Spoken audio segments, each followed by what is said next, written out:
lecture 2, I want to describe the basic relationship between black holes and quantum field theory. But first, I want to quickly recap what we did last time. So I described how the thermal field double state beta, which lives in 2 copies of the Hilbert space, can be prepared by doing a path integral, a Euclidean path integral, on a strip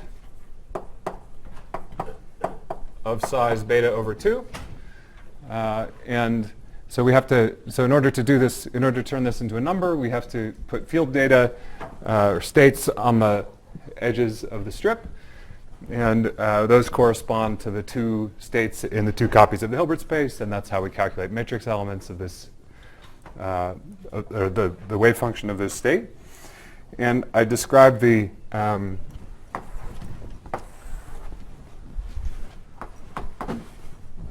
analytic structure of the thermal 2-point function g of tau x in the tau plane.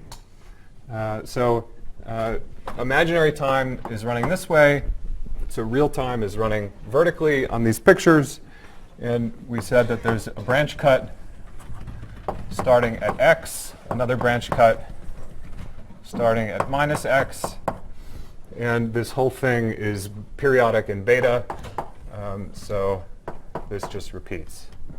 This is beta.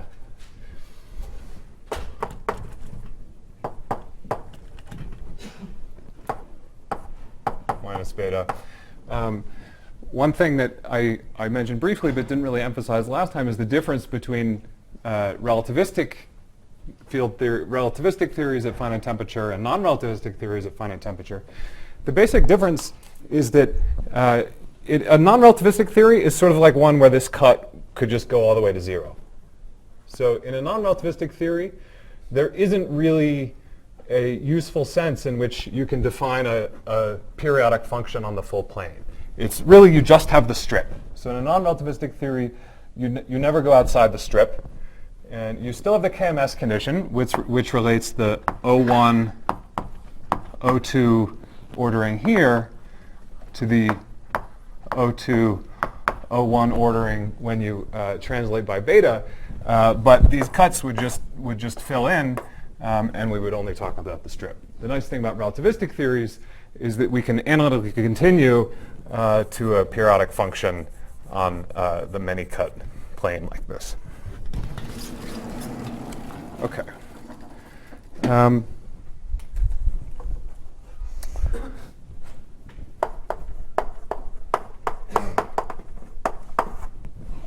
The real-time correlators, there are many different correlation functions that people talk about in thermal field theory in real time. I'll just write a couple of them. So G plus of Tx denotes one of the orderings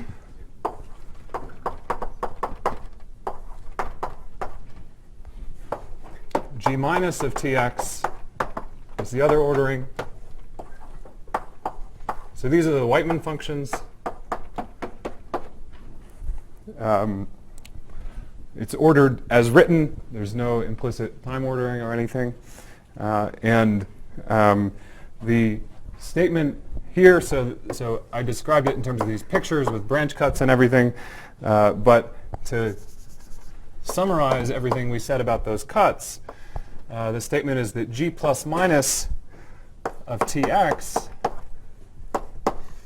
is equal to GE, the Euclidean correlator, analytically continued to tau equals I t minus plus I epsilon comma x. So GE is the Euclidean correlator, but now I'm imagining analytically continuing it up onto that cut plane. And this I epsilon prescription is what people usually write to analytically continue. And that's just summarizing this picture here, that the different orderings are the correlators on the different sides of the cut. Anytime somebody writes an expression like this, they're assuming that you made your cuts oriented vertically on the tau plane.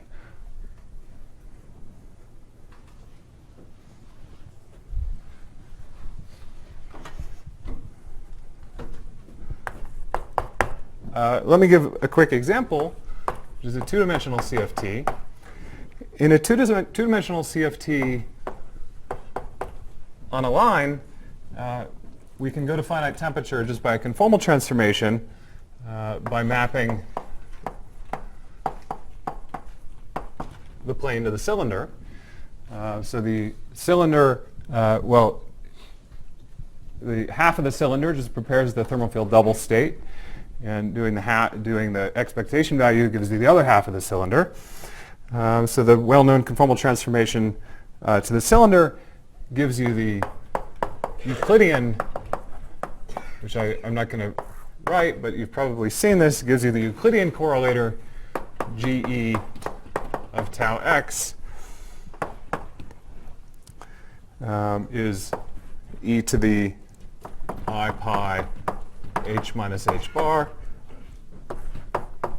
beta over pi sinh pi x minus I tau over beta to the minus 2h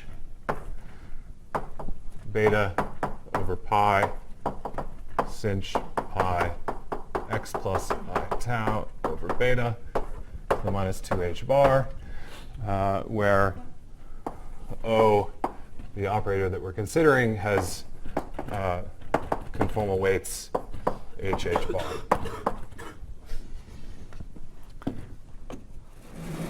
So this illustrates the various things that we were talking about over here. It's periodic in imaginary time. It has the structure of cuts on this picture. And there's one other thing that it does, which I'm coming to, which is the fact that, well, it gives us an example where we can go to real time just by using this formula. So the real time thermal correlators in 2D CFT, you should just plug in this tau here, and then you can calculate those functions in real time. And what's going to happen is that this is going to have a sinh t in it.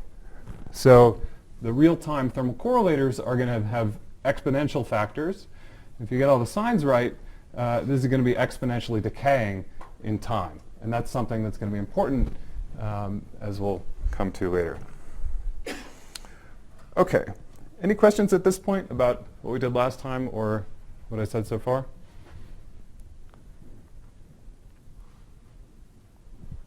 We're good. OK. I'm not going to talk very much about finite temperature two-point functions. It's not that they're not interesting. They're very interesting. They are relevant to all of condensed matter and transport and hydrodynamics. But there's a lot of good sources out there. There's a lot of good books that you can read about them. And I want to focus on some other things. So what I'm going to do, and you can ask me about them, but my plan is just to sort of sketch in vague pictures what the story is with thermal two-point functions. We're going to do this in like 15 minutes or something, and then we're going to go on to other things, and I'll talk about other properties of black holes and also of higher point functions. So I'm going to go through two-point functions sort of quickly. The basic idea is the following. And at this point, I'm sort of discussing the lore of finite temperature quantum field theory. I don't know proofs for most of the statements that I'm about to say, but they seem to be true. The lore is that quantum field theory at finite temperature is gapped, except for hydrodynamic modes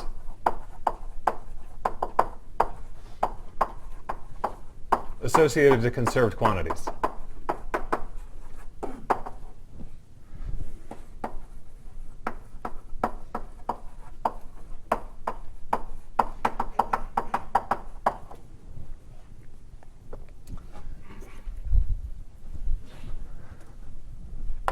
i.e.,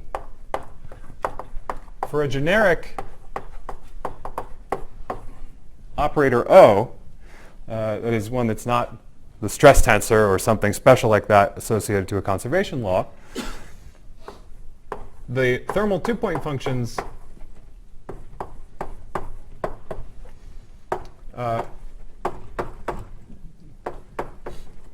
decay exponentially in space.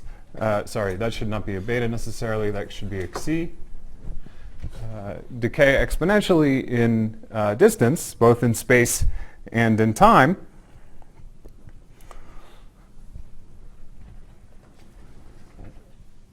This makes this, so if we compare this to some of the words I was saying last time about the thermal field double, remember I said that the thermal field double just has local correlate. It just, because the Hamiltonian is local, the state that you prepare when you do this path integral only has local correlations.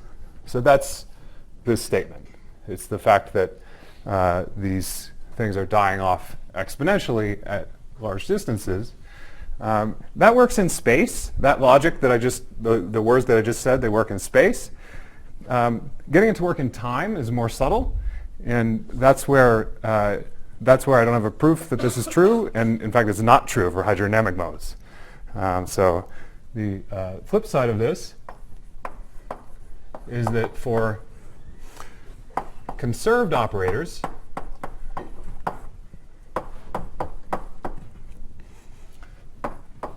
and for the discussion of conserved operators, I'm going to take d greater than 2.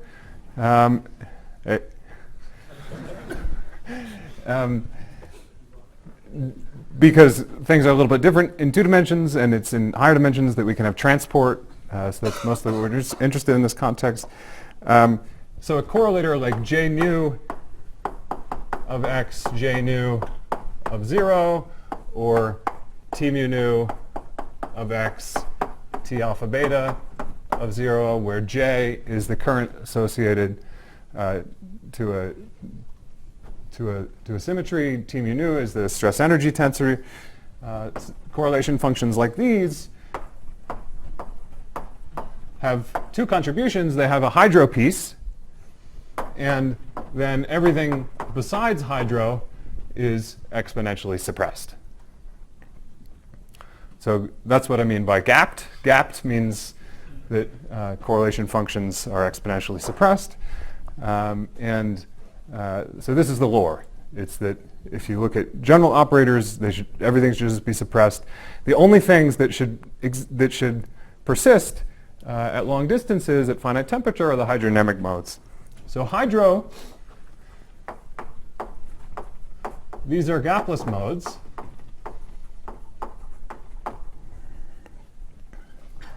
And it's easier to talk about these in momentum space. So I'm going to consider the momentum space correlator g of omega k. And these gapless hydrodynamic modes are associated to poles in the complex omega plane.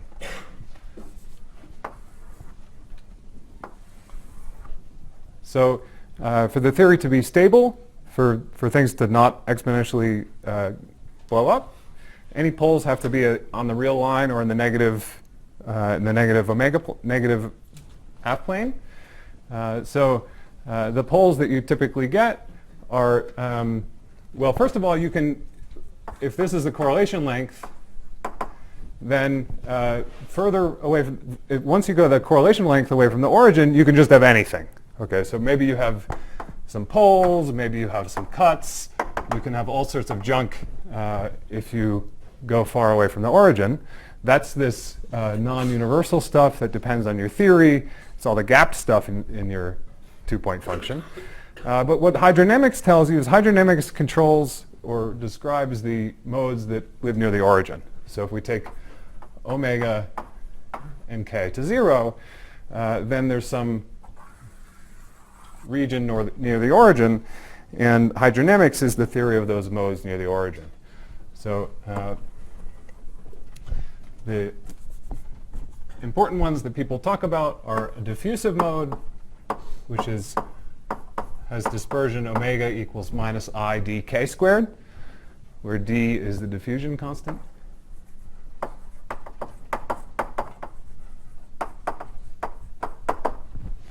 This is a diffusive mode just because if you Fourier transform this, you'll see the standard diffusive behavior in position space.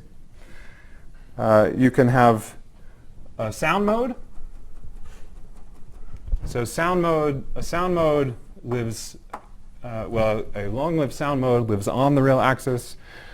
Typically there'll be some, it'll actually be slightly below. There'll be some sound attenuation. So this mode lives at omega equals cs times k minus I gamma k squared over 2. So let's forget about this. This is just a linear mode that propagates sound.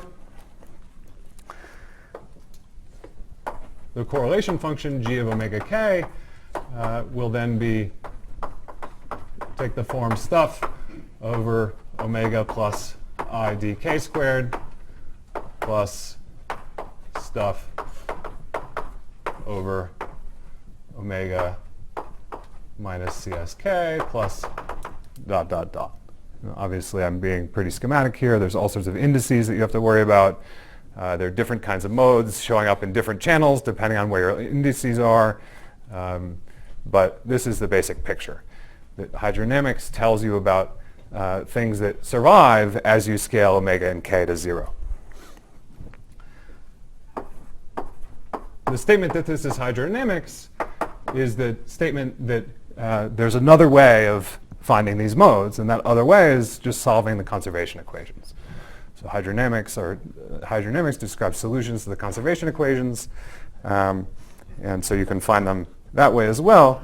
And then calculating the correlator is just a way of fixing the coefficients that show up in that low energy effective theory.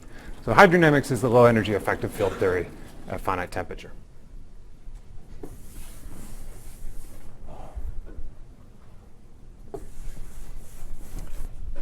That's all I'm going to say about two-point functions for now. Any questions? Yeah. To understand these modes by looking at the states of the quantum field theory on the Euclidean space of one dimension fewer times the circle. I mean, if I just cut as modes as Euclidean modes. Is that what you're asking? If they're Euclidean modes? In terms of Hilbert space of the Laurencian quantum field theory, but on the circle magnification, because it seems that you can just cut insert complete basis states in a two-point function. Oh, you want the Laurencian theory with? Sorry, I'm not following. You want the Laurencian theory compactified on a spatial circle? Yes. Because if I want to think about the two-point function, what kind of states will contribute, and I cut it in the middle, that's what I would get, right? Could you repeat it 2 times? Yeah, I guess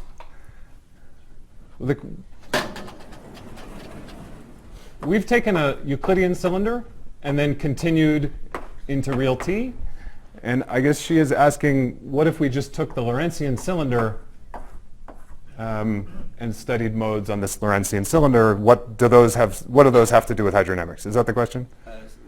Not quite. I meant let's take the T to be Euclidean on the left picture, but I want to cut. Okay. I just want to insert a two-point function. Okay, so you just want to cut the Euclidean theory? That's right. Like this. Yeah. Yeah, these will show, I mean, these won't show up in any nice way as some states in the OPE. They are encoded in that. There's a spectral representation of the two-point function that you can write down, but these modes will be encoded in, so if you were to calculate OO by inserting a complete set of states here and calculating the trace, then you would have a bunch of OPE coefficients, CO, MN, and these modes would be encoded in sort of the asymptotic properties of these OPE coefficients, CO, M, and N, as M and N become large. So in that sense, it's encoded in the Euclidean OPE, but in a pretty subtle way. it's a little different from what I have in mind, but I'll ask you later. Okay. Other questions?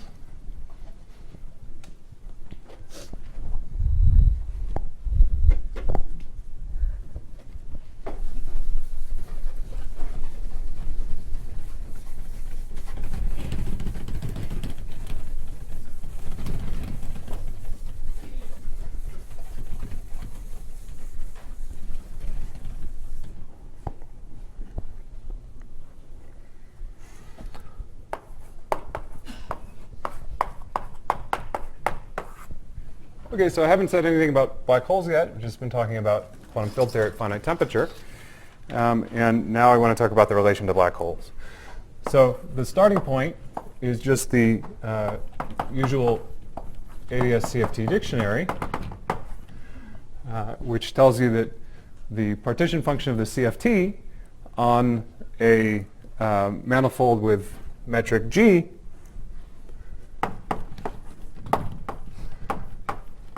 is the path integral for quantum gravity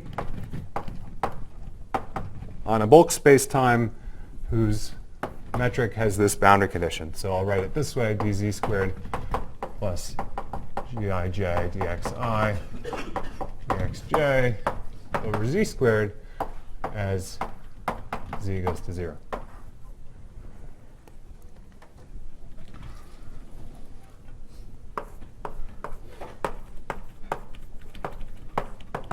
So the simplest thing that we can do is to calculate the thermal trace.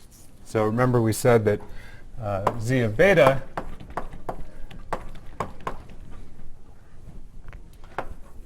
was the CFT path integral, the Euclidean path integral, on the cylinder of size beta. So if we have if our space is sigma, then we're doing the path integral on sigma times S1 of radius beta.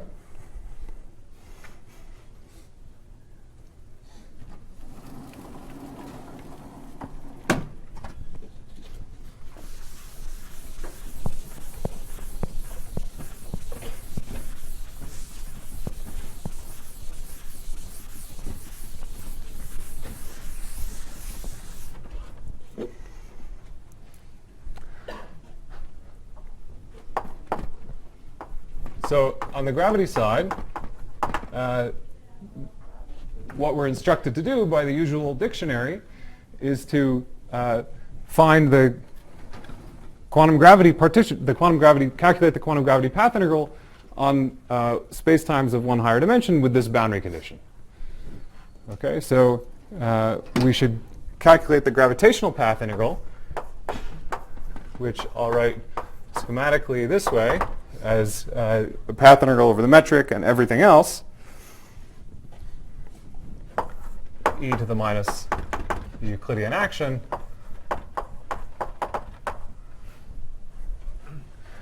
with the boundary condition that g goes to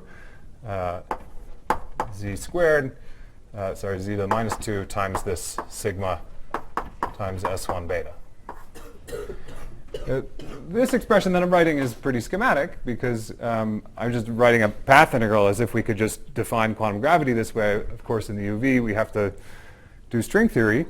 But we can use this in the semi-classical approximation. And in the semi-classical approximation, the contributions to this path integral come from saddle points, so solutions of the classical equations of motion and fluctuations around those saddle points. So the semi-classical approximation here is the sum over saddles. There might be more than one, so I'll label that sum saddles I of exponential minus the Euclidean action on those saddles. Gi phi I. And then there are corrections. There are quantum corrections around those classical saddle points. To what extent this step really defines a theory of quantum gravity. Well, it doesn't. We have to do string theory. And to what extent we can really get from this step to this step, well, this is also not so clear. But this is the best we can do in the semi-classical limit. So we believe that terms like this are supposed to show up, at least in the full theory, although we don't really know that we can define, we don't really think that we can define the full theory this way, so this is sort of an issue.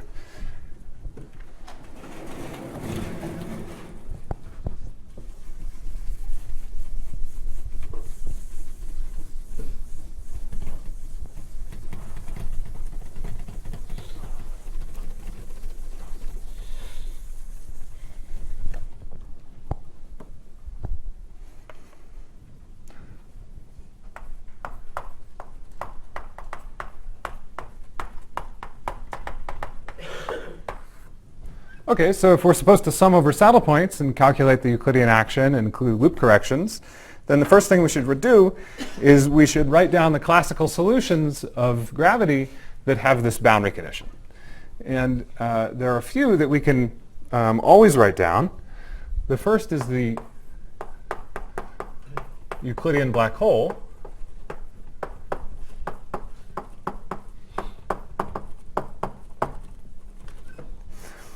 So the Euclidean black hole has a metric that looks like this: f of r d tau squared plus d r squared over f of r plus r squared omega squared, with tau identified. So in the Euclidean black hole, tau is an angular coordinate with period beta. For example, the three-dimensional BTZ black hole. Well, let me start by drawing the Euclidean. I think I need a bigger picture.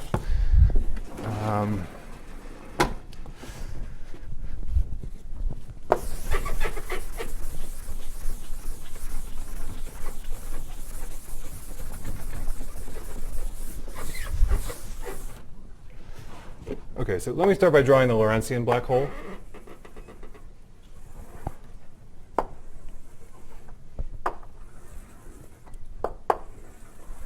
This is a Penrose diagram for the Laurencian black hole in ADS. There are two asymptotic regions, which are both, well, there are two asymptotic regions where we can pick the boundary manifold. If we cut this at time, if we go to time 0, then we can analytically continue out of the board to get the Euclidean black hole. So the Euclidean black hole you can think of as the disk that you get when you take this picture and continue it out of the board. So this disk is in the imaginary t there's an imaginary t direction, imaginary time direction coming out. Does this picture make sense? I don't know if my drawing is good enough. Okay, so here's the blackboard. It's coming out of the board. Now, this is all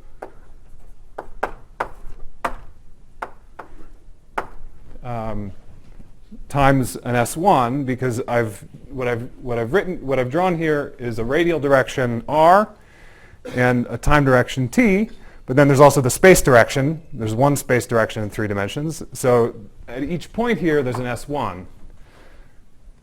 I'm not going to try to draw that S1 on this picture because that's a huge mess. But we know what it looks like in the Euclidean picture. So the Euclidean picture should just have a disk times an S1. So the Euclidean BTZ is a disk times an S1. Draw this disk, and then times an S1.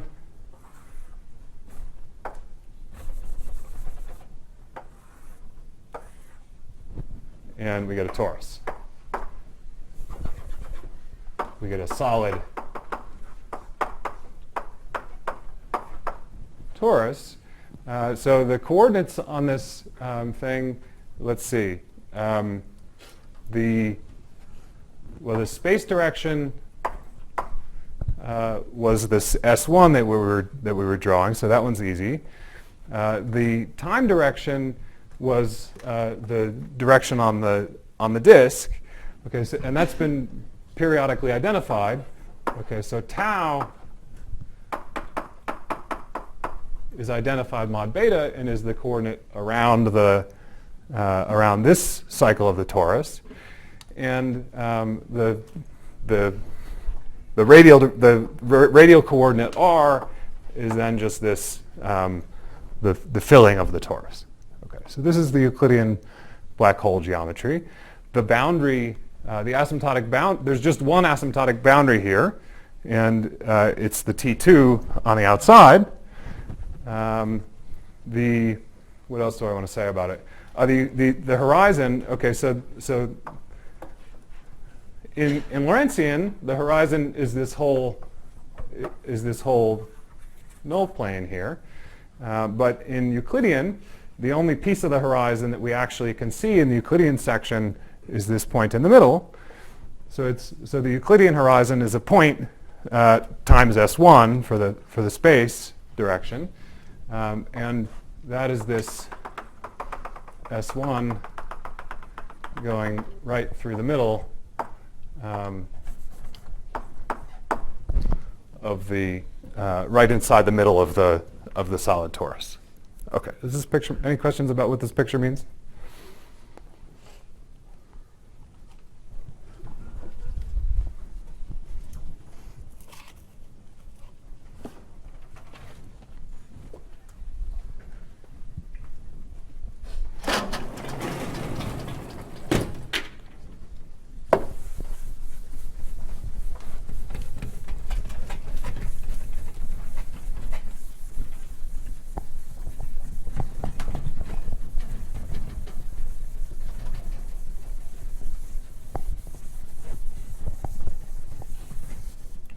Okay, I promised at the beginning I wasn't going to do gravity calculations, but I'm just going to write the answer.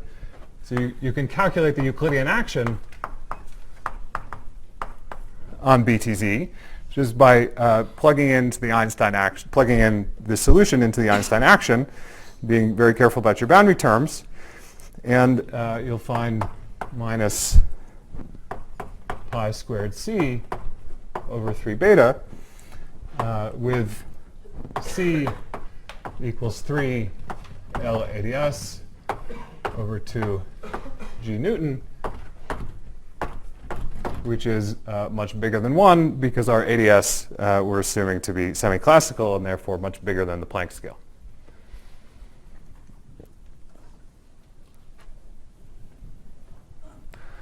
So that's one saddle that we can always find that has the correct boundary conditions. I started here drawing a cylinder, but now I've compactified the space direction, so this became a torus, and then we've described a Euclidean 3-manifold with that boundary.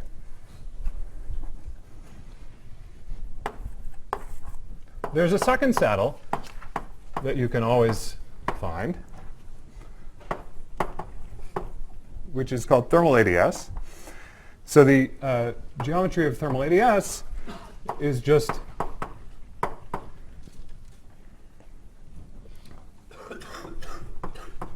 Euclidean ADS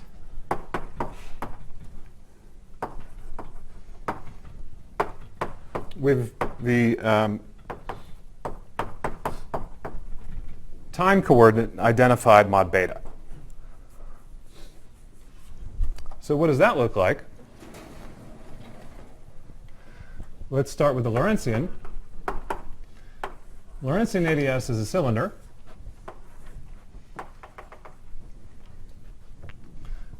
T goes up. And to get to Euclidean, we're going to start by restricting to t equals 0. That gives us a disk. And then we're going to continue. So now we're going to continue into the Euclidean direction. So we get a disk times a line. But we've declared the Euclidean time to be identified. So now, again, we get a disk times an S1. So again, we get a disk times an S1. But now the S1 is an S1 coming from Euclidean time. Okay, so again, the picture looks like this.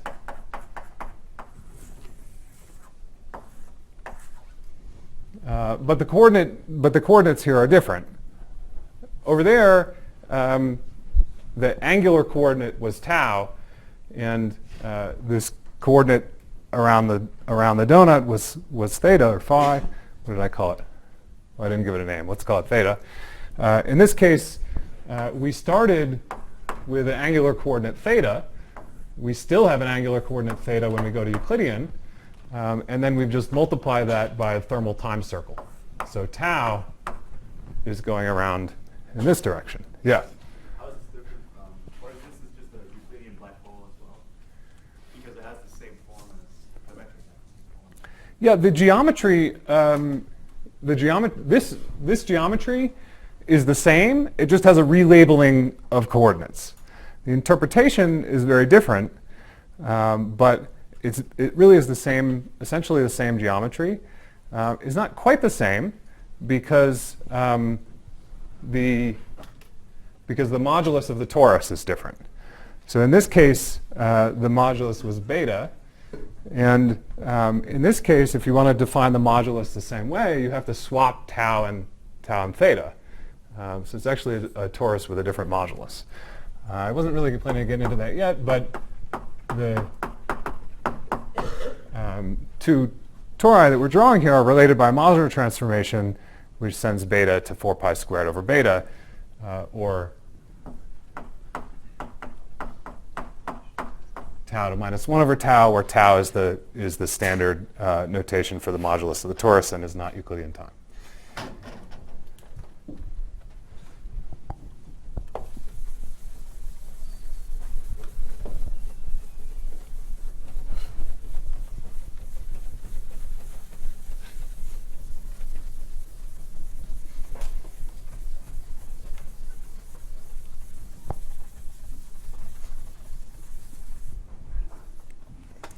So you can calculate the action on thermal ADS. For thermal ADS3, the action is minus C beta over 12. In fact, you can see that relationship in beta here as well. We've just taken the BTZ action and sent beta to 4 pi squared over beta. OK, so those are two saddles that you can always write. And so far, this is pretty similar in higher dimensions. So I've drawn the pictures here for 3-dimensional black holes. In higher dimensions, there's one different. Everything I've written here is still there. There's one difference that there's two types of. In higher dimensions, there are two types of black holes at a given temperature. There's a small black hole of a given temperature and a large black hole of that same temperature, and that doesn't happen in ADS3. So there would be one other saddle to worry about in higher dimensions. One other universal saddle. Now, we're not just doing pure gravity here. We have all sorts of other matter fields to worry about. And in principle, we're supposed to find all of the solutions of the classical equations of motion. I'm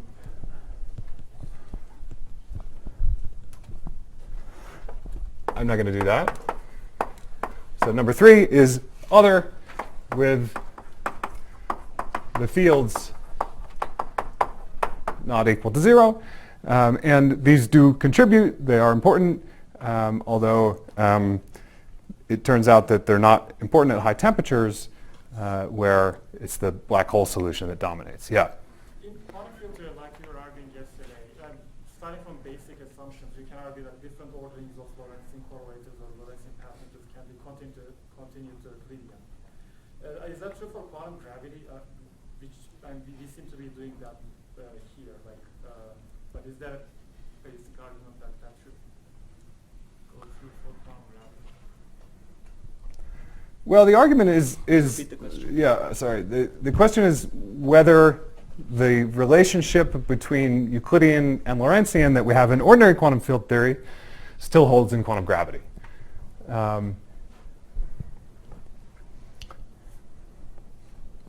In general, I think that's a hard question. And if we were talking about local, say we were calculating some local operator correlation functions somewhere in the middle of ADS, I think that's extremely subtle, and we don't really understand how to even talk about the causal structure in a situation like that.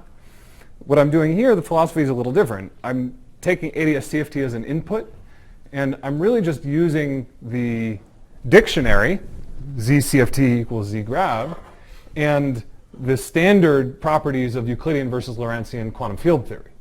In other words, we're trying to do the calculation on the gravity side, but what I'm doing the calculation.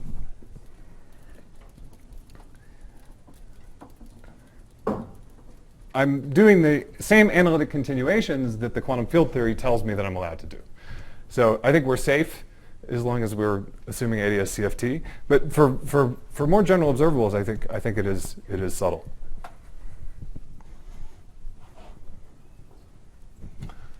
Okay, so where are we?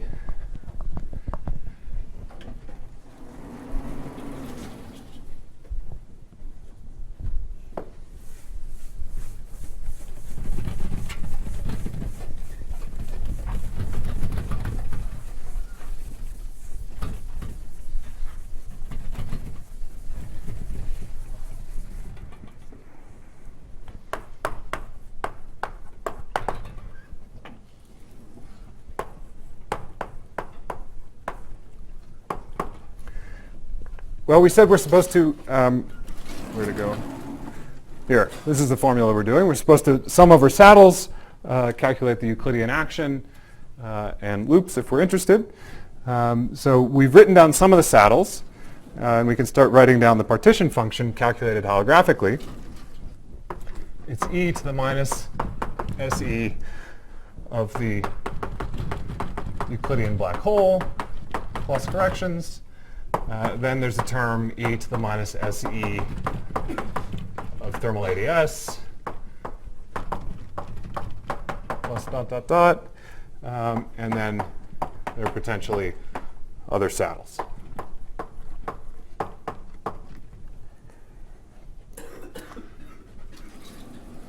The free energy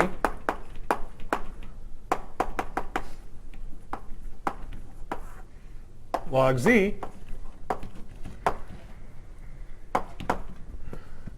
well, obviously, so all these actions are large because they all have 1 over g newtons, or in other words, they have n squareds in them from a field theory point of view. So we have e to the big, and when you have a sum of things that are e to the big, you can just take the biggest, and that means that the free energy log Z is the max of minus SE black hole minus SE thermal dot, dot, dot.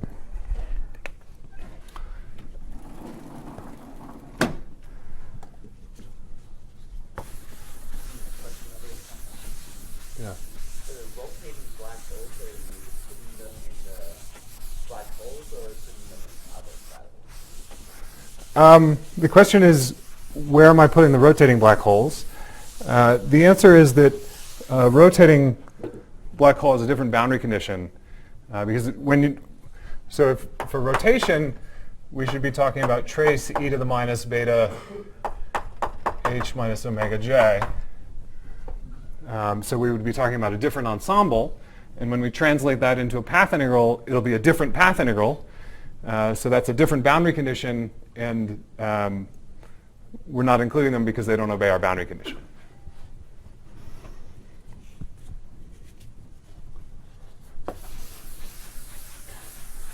Maybe you're talking about the SL2Z black holes. Yeah. So people, yeah, there's a whole. Good. I should mention the SL2. I should mention the SL2Z black holes. Okay, so we described a Euclidean black hole in thermal ADS, and we said these are related by the modular transformation, tau to minus 1 over tau. But you can construct a whole infinite family of black holes by acting with SL2Z on the Euclidean black hole. Those black holes never dominate the ensemble at real values of the temperature. So that's why I don't have to include them. I guess there are SL2Z saddles that are in my other. They're always going to be subdominant, so I don't have to worry about them.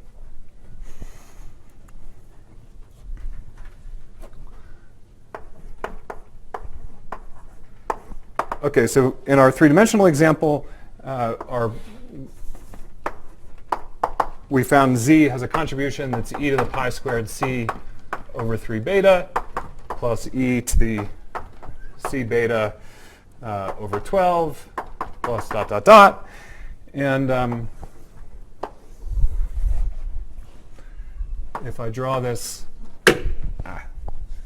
if I draw the free energy as a function of the temperature, then what you see is that one of these, so there's a black hole saddle that the black hole saddle gives a free energy that goes as 1 over beta.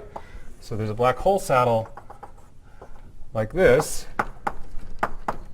And then there's a thermal ADS saddle, which just grows linearly.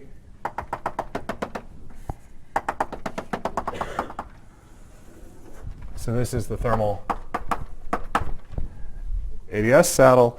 And the dominant phase is just whichever one of these is bigger. So there's a phase transition when these are equal, which is at beta equals 2 pi. So the story in three-dimensional gravity is that the black holes are the dominant phase at high temperatures. Thermal ADS is the dominant phase at low temperatures. And there's a phase transition beta equals 2 pi. This is called the Hawking-Page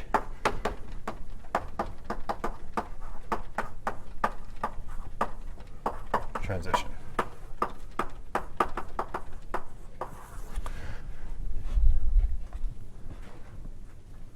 The story in higher dimensions is similar, except that there's a small black hole. The small black hole basically, well, the formulas are a little different. The formulas for the free energies are a little different, but the phase structure is similar.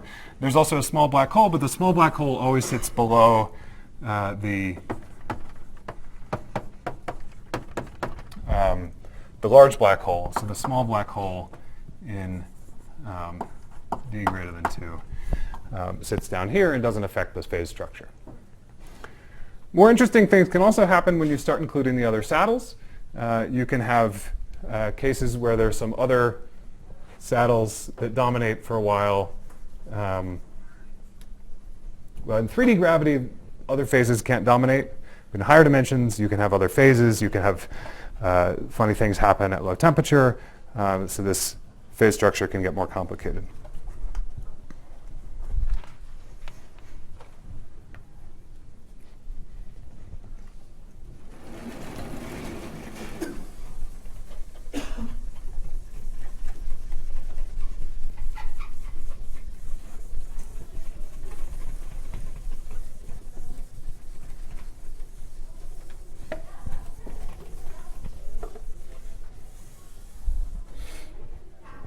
Okay, any questions at this point?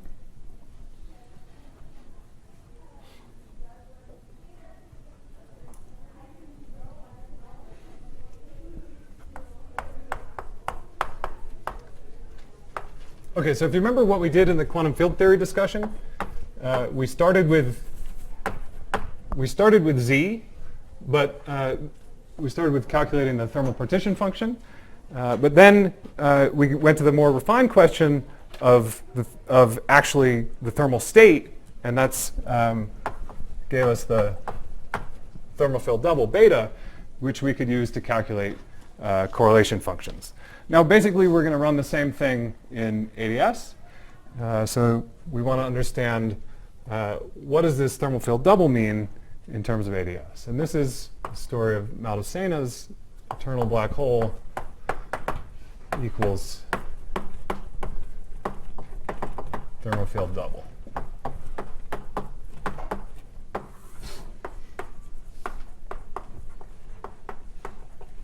This is Maldacena in around 01 or so.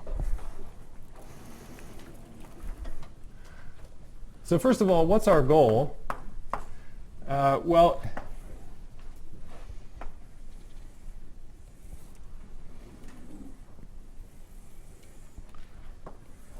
our goal is to be able to calculate correlation functions in this geometry, or to understand what it means to calculate correlation functions in this geometry when you have operators inserted on both sides. Okay, so any number of operators, O1, O2, etc., on the right,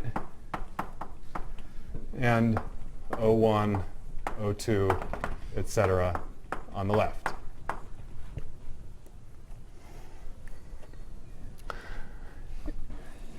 When we calculate correlation functions like this, we have to say what quantum state the fields are in. And what we're interested in here is calculating correlators in the Hartle-Hawking state for the bulk quantum field theory. Okay, so this is just the standard Euclidean vacuum in the black hole. Did you say what the Hartle-Hawking state was? I will define it in a minute with the path integral. In words, the Hartle-Hawking state is the state of the quantum fields where the black hole is in thermal equilibrium with the fields outside the black hole. So just the whole space-time is at temperature beta. The black hole is at temperature beta, and the quantum fields are at temperature beta, and everybody is in equilibrium.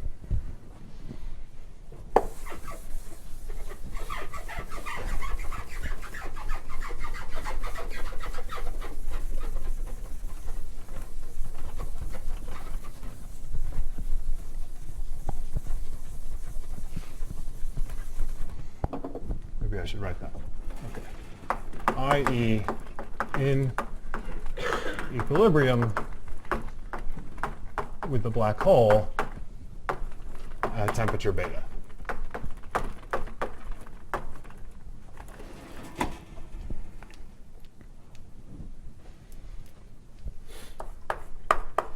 So the answer to this question is that well, one way of saying it is that the Hartle-Hawking state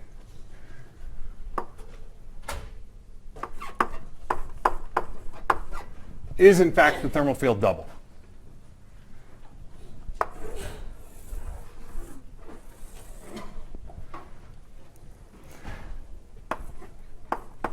In terms of these observables that you might like to calculate, the statement is that those correlators above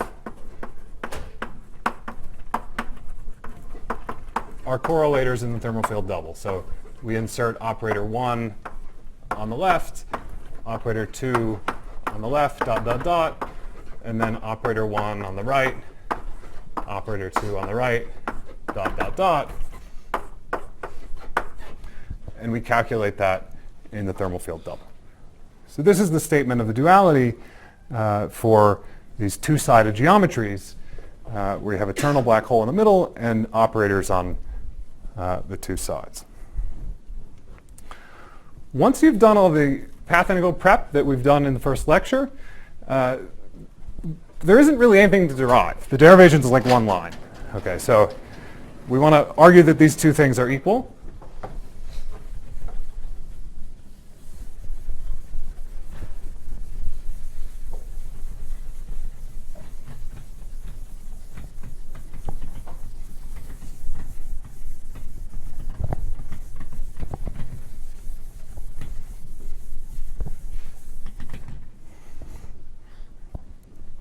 So remember that we got the thermal state the thermal field double state beta by taking the cylinder and cutting it down the middle. Okay, this is the picture that I really can't draw, but slice it down the middle like this so that there are two cuts here and in the back. Okay, so that's how we got the thermal field double last time. And the derivation is basically just the observation that the Hartle-Hawking state is the same thing. So the Hartle-Hawking state, by definition, is prepared by a path integral on the Euclidean black hole.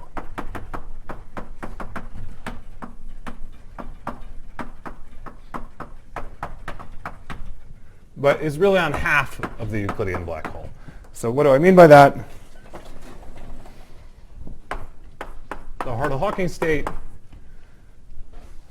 is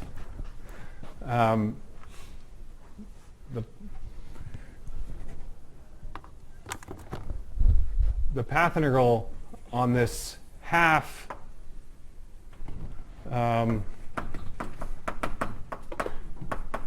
half black hole with a cut at tau equals 0.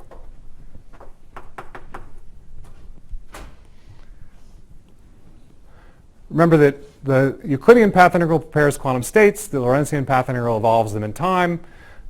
So the statement is that if we want to consider this Laurencian geometry, which is in some state at time 0, then what we're supposed to do to prepare that state at time 0 is this path integral on half of the Euclidean black hole. I've suppressed a space direction here, so maybe I should put it back in.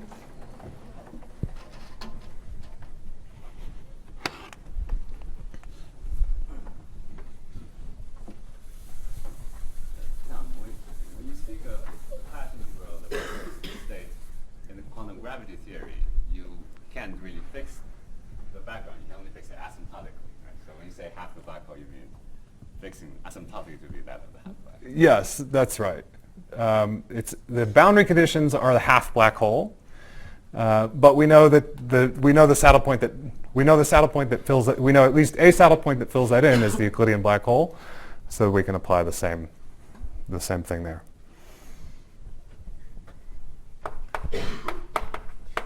Okay, so for BTZ, the Euclidean black hole was this torus where tau was the direction this way. Okay, so the Hartle-Hawking state for the Euclidean black hole is the path integral on the sliced bagel, which now there's no way I'm drawing this. Okay, so we have a torus, which you think of as a donut. Actually, think of it as a bagel because we're going to slice it like a bagel, not like a donut. Okay, I brought a bagel. So I really did. I'm gonna use the bagel because I literally cannot draw this. I sat trying to draw this. Okay, so this is the Euclidean BTZ. Now we're going to cut it in half, like a bagel. So this is the path integral that we're supposed to do to get the Hartle-Hawking state on the Euclidean BTZ. Well, I guess it's the boundary conditions of this are the boundary conditions that we're supposed to impose. Okay, so we're cutting it, and that's what I mean by this picture. We're supposed to slice it this way and get a cut on the outside rim and a cut on the inside rim. And that so there's two S1s labeled by the angular direction theta. Those are like the outside rim of my bagel here and the inside rim of my bagel here. And that's the Hartle-Hawking state.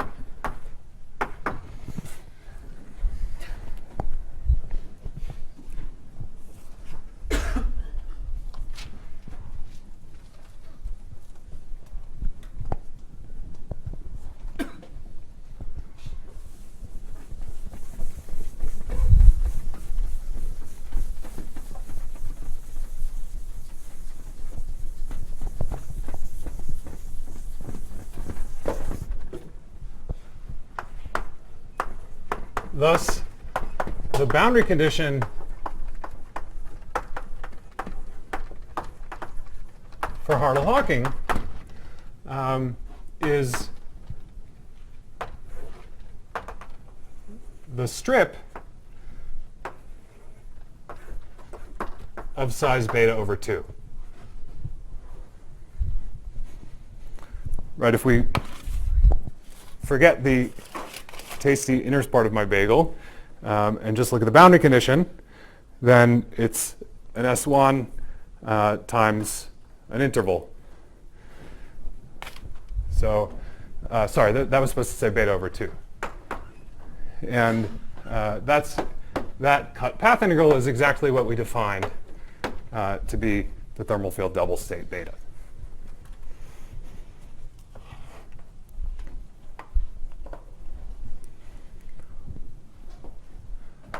So that's really the whole argument. This is the argument that the eternal black hole is dual to the thermal field double. It's the fact that the path integral that we're supposed to do to prepare it has the boundary conditions appropriate to the path integral that prepares the thermal field double. Yeah. So if I time involve the thermal field double long enough, am I going to see the singularity? That's a tricky question. The question was whether we can see the singularity by doing something with the thermal field double. There have been some attempts to do that. The problem is you need some observable to calculate. For example, you could try to calculate some correlation function like this with a bunch of operators on the right and left. I think that you can see the singularity in some analytically continued version of those correlators, but it's in a very subtle way. So you sort of need an observable that bounces off in order to see the singularity. You won't see anything happen to you won't see anything that obviously looks like a singularity if you just evolve the thermal field double state. It'll just evolve. It won't be obvious that anything is singular, because that's really only happening in the interior, not on the boundary. Other questions? By the way, Tom, you started about 5 minutes late, so why don't you go till 10:20? Okay, sounds good.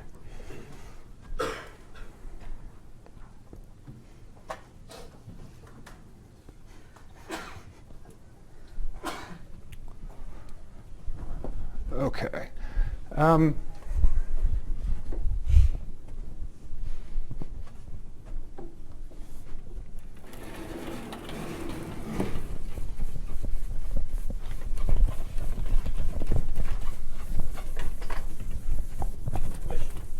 Yeah. Happens to this, so when I increase beta and I induce a phase transition, and I go from the black hole phase to the thermal radius phase, what happens to this picture? What happens to what picture? This relation between the black hole.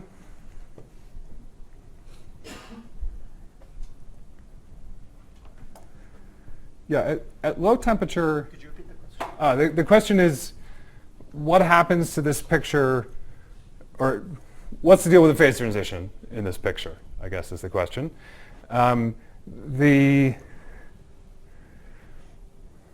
Let's see. I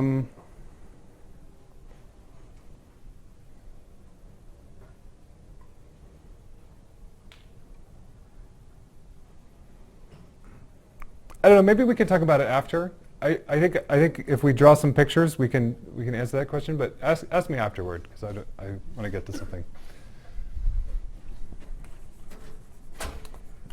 Okay, so the last thing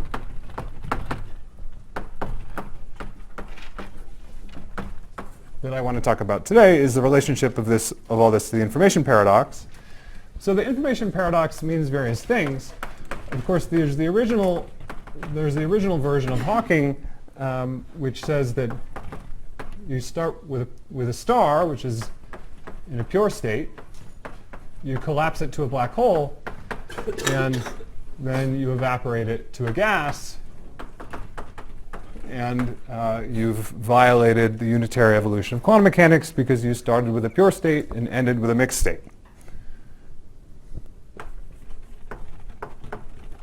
What Maldacena pointed out is that you can see a different version of the information paradox without forming your black hole from collapse or letting it evaporate.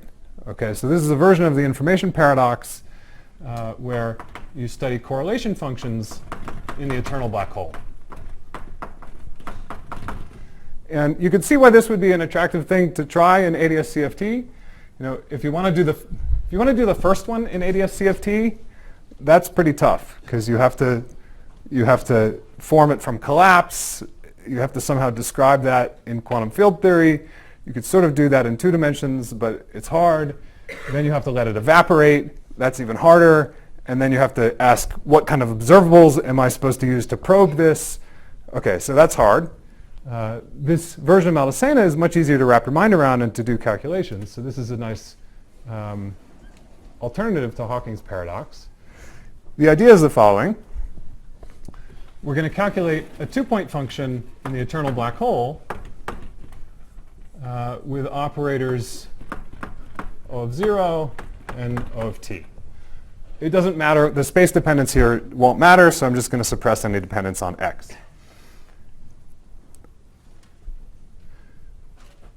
This 2-point function, and we're interested in the late time, the t much greater than beta behavior of this 2-point function.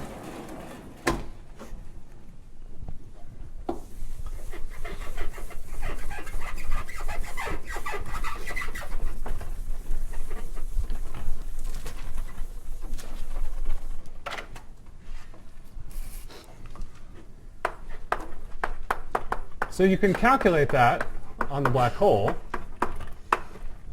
And the only thing that matters for us is that it's going to be exponentially decaying in t. You could calculate it by calculating the length of a geodesic, for example, if you take O to be a massive particle. The geodesic connecting these 2 points is a complex geodesic. It's not really the geodesic that I'm drawing there. But you can calculate the length of it. This is essentially using the WKB approximation to calculate this correlation function. And it grows in time. So it's exponential minus some number times t over beta. So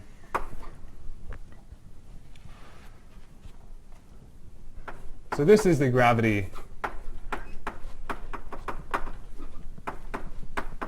calculation of this 2-point function.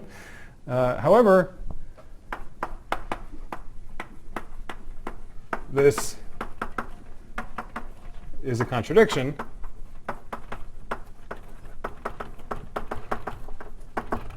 With quantum mechanics, that is, because a finite entropy system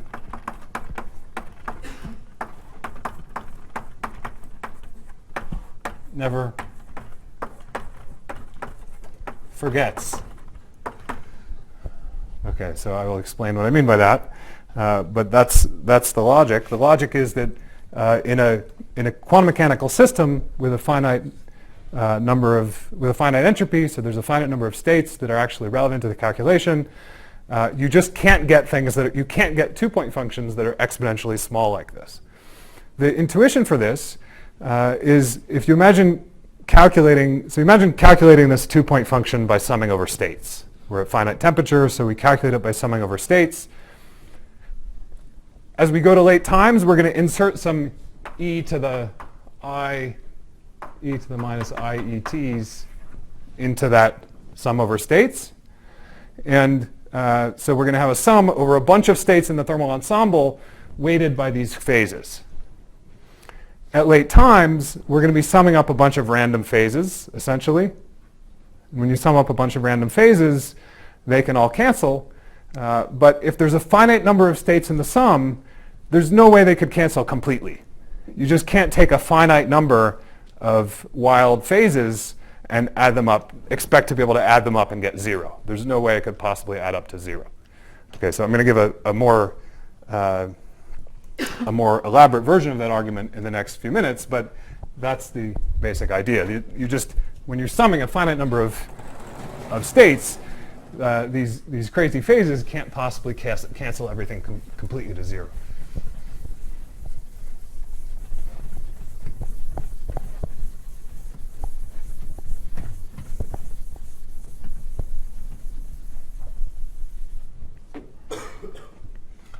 So claim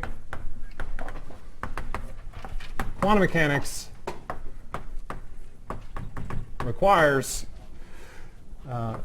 g of t, this 2-point function, goes as e to the minus s as t goes to infinity. So the picture here as a function of time is that, so if I plot g, then the gravity answer, the black hole answer, is exponentially decaying and gets basically 0 after a time of order beta, whereas the actual answer here is that it should decrease until it becomes of order e to the minus s, and then just fluctuate. It should never decay all the way to 0.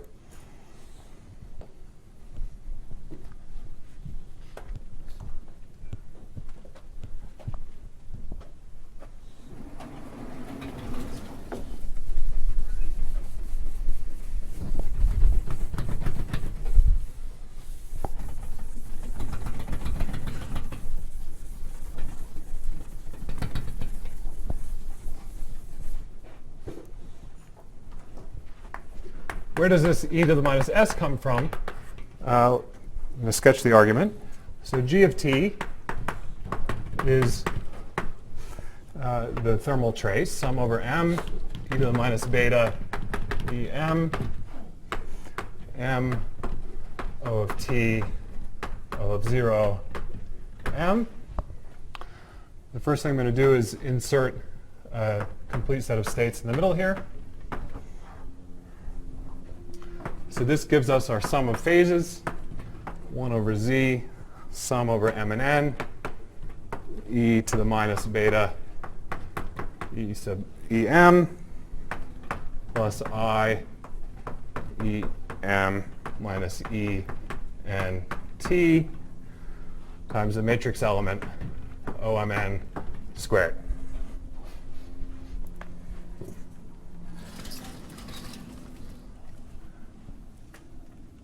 So the sketchy argument I gave a minute ago was that no matter how big you make t, if there's a finite number of important states here, you're not going to be able to get them to be exponentially, you're not going to be able to get that sum to be exponentially small. So where do we get the e to the minus s? Well, this sum has e to the 2s terms. Okay, so the sum of e to the minus beta e, that's like the thermal trace. So this is going to be dominated by some saddle point, and the number of important states around that saddle are going to be e to the s. There's going to be e to the s states important around this saddle, and we're doing a double sum, so there's e to the s to e to the 2s important terms here. So we need these matrix elements OMN to be of order e to the minus s over 2.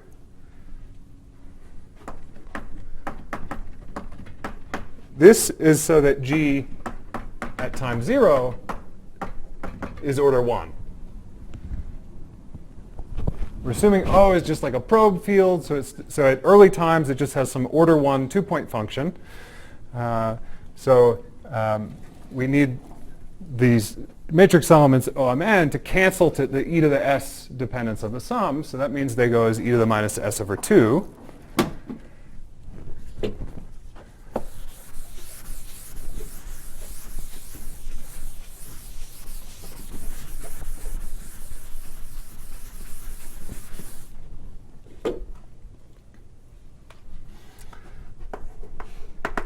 Then if we calculate G at times much greater than beta, we have a term that's like 1 over Z. We have the thermal sum, which is going to give, well, let me just write it like this. It's like e to the minus beta E. We have e to the minus s coming from O squared. And then we have a sum of random phases. And it's a sum of e to the 2s terms.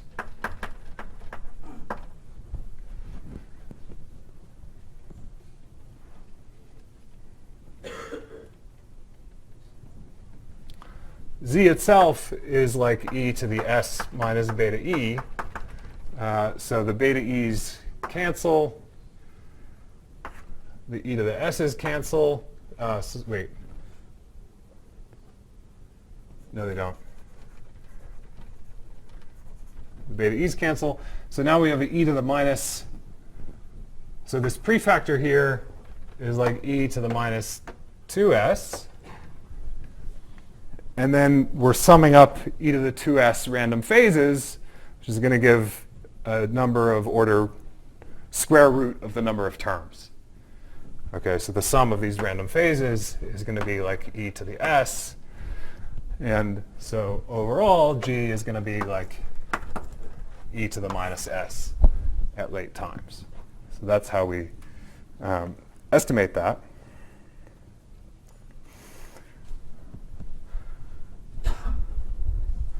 Now I know I'm out of time, but let me take 2 minutes to explain what happened in terms of the information paradox. Could you just say again why e to the s is what you get from summing the e to the 2s terms of the phase? We have n, so we're summing random number n times, and that's equal to root n.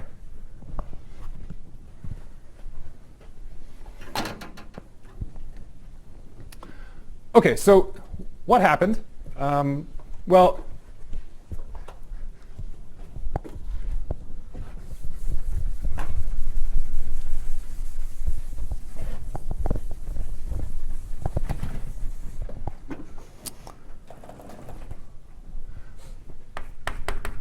why was information apparently lost in this calculation? We calculated this 2-point function in the black hole background, and it violated unitarity. On the other hand, the boundary quantum field theory that we're working with here is a unitary quantum field theory. So what is going on? And the answer is just that there's an order of limits issue. So the correlation function g of t has a contribution, well, just like when we calculated the partition function, we should sum over all the contributions to the path integral. So there was a contribution from BTZ, which is weighted by the BTZ action and has this exponential behavior e to the minus t over beta. But there's also other contributions to the path integral. There's a term that goes like e to the minus, well, there's the term from the thermal saddle. And that one, we could calculate a 2-point function on the thermal saddle, for example, by a geodesic, and we'd get a different 2-point function. And then there are all these other things that we've dropped, say from other saddles with matter fields turned on. So what's happened here is that when we calculated the 2-point function on a leading saddle, we were using the fact that, that this saddle was dominant because of the action.